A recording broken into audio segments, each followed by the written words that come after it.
Okay, so I have now gone ahead and stitched my placement line onto the stabilizer.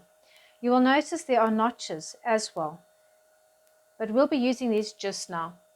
Go ahead, place your batting onto the placement line, and we're ready to stitch the next color stop. The batting tack down has just been stitched. Trim back the batting.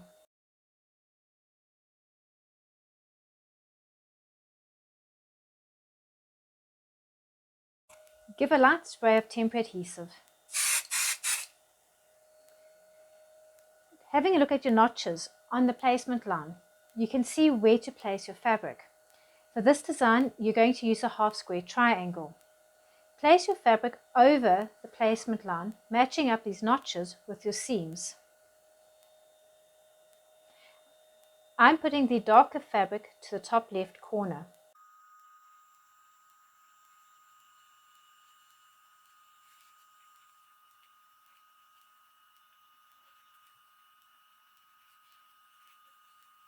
Your fabric will fit perfectly inside that placement line. We're now going back to the embroidery machine and we're going to stitch down the tack down. From the tack down we will do the quilting and then your design is completed. That's how easy this is. As you'll notice, the placement is done in the frame with absolute accuracy and you can't make any mistakes. Just match up your notches and your placement lines and you're good to go. I have just finished stitching down the tack down. We're now going to go ahead and stitch out the quilting stitches. It will first stitch out the quilting on the darker fabric and then on the paler fabric. And that is block 1 quilted. Go ahead and quilt all the rest of block 1s and then we'll go over to block 2.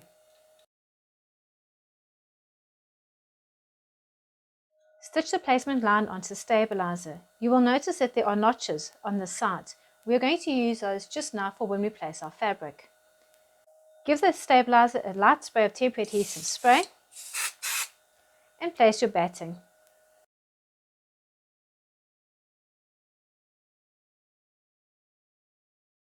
Stitch the second color. This is the batting tack down. Okay, so that's my batting now stitched in place. I'm going to go ahead and cut away the excess batting.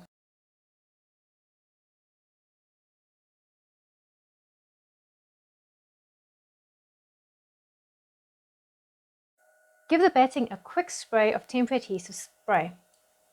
I like to use the Madeira MSA 1100. It works really well for your projects. Take your half square and place it so that the darker fabric goes to the top and the paler fabric comes to the bottom. Match these nodes with the seams.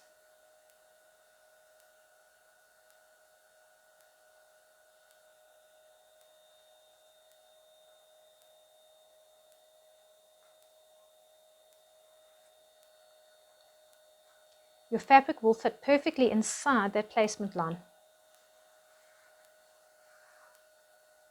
Oops, there we go. And that's our fabric placed.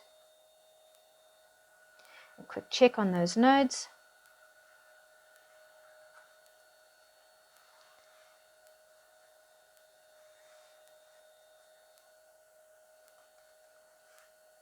And we're good to go stitch the next color stop. This is going to tack the fabric in place. And that's our basting stitch in place. Because we matched up these nodes so nicely, our quilting is going to stitch out perfectly inside our panels. And that's your block complete. You can now go ahead and stitch out the rest of your blocks for the half square. I've gone ahead and stitched my placement line onto the stabilizer, and you'll notice again there are node markings that we're going to use just now for when we place our pinwheel fabric. Right, so now that that's done, let's add our batting. A quick spray of temporary adhesive spray, and we place our batting. To the machine to go stitch the batting tack down. The batting tack down is done and we can go ahead and cut away the excess batting.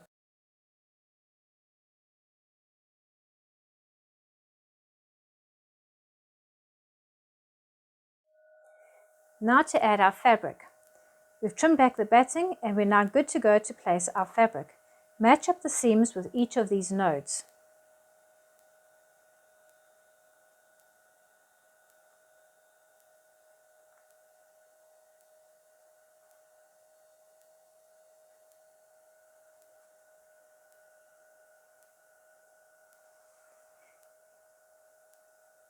I've placed this fabric like this, so you've got the dark and then the light fabric.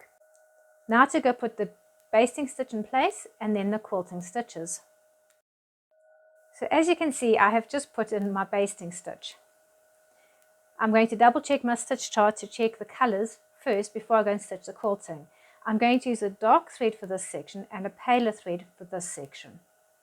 Now for those quilting stitches. And that's my pinwheel centerpiece quilted. So quick, so easy. Now to stitch out the rest.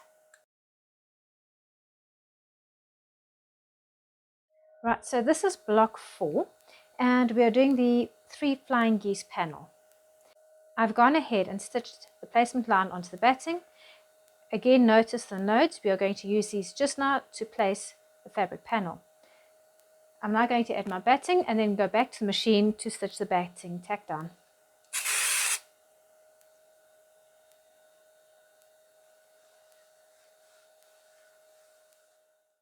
That's the batting tacked into place, and we can go ahead and cut away the excess batting.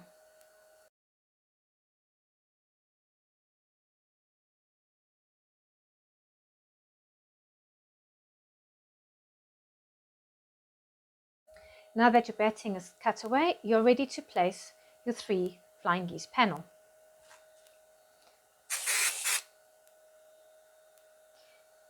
Matching up the nodes with your seam allowances, just place your fabric inside that placement line.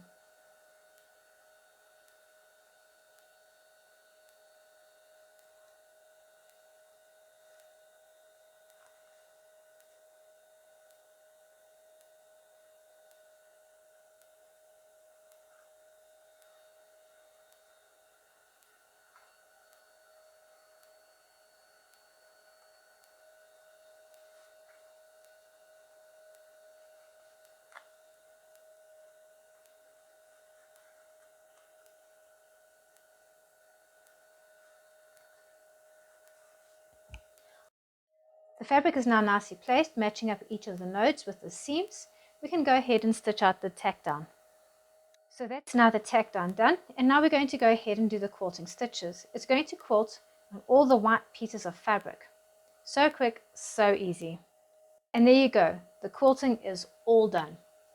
How quick and easy wasn't that?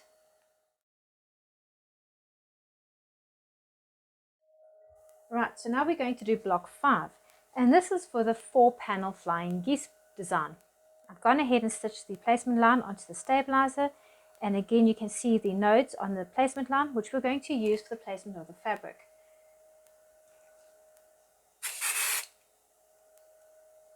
Add your batting and go to the machine and stitch out that batting tack down. Well, that's our batting tack down, so we can go ahead and trim back away the excess batting.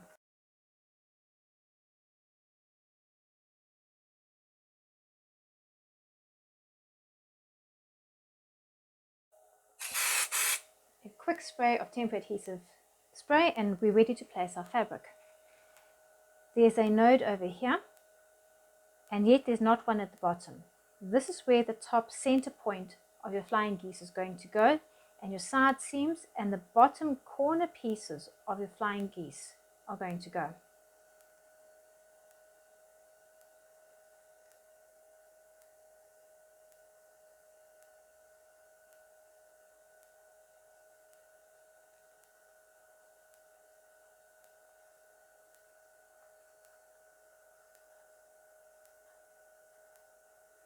Just match up those nodes, and if necessary, give the fabric a gentle tug.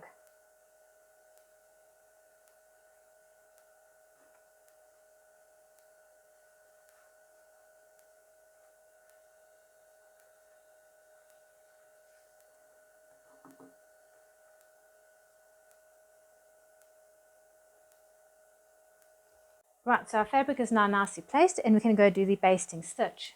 After the basting stitch, we will do the quilting stitches on all the white sections of this panel. And that's our basting stitch done, and now we can do the quilting. And that's it. That's block 5 completed.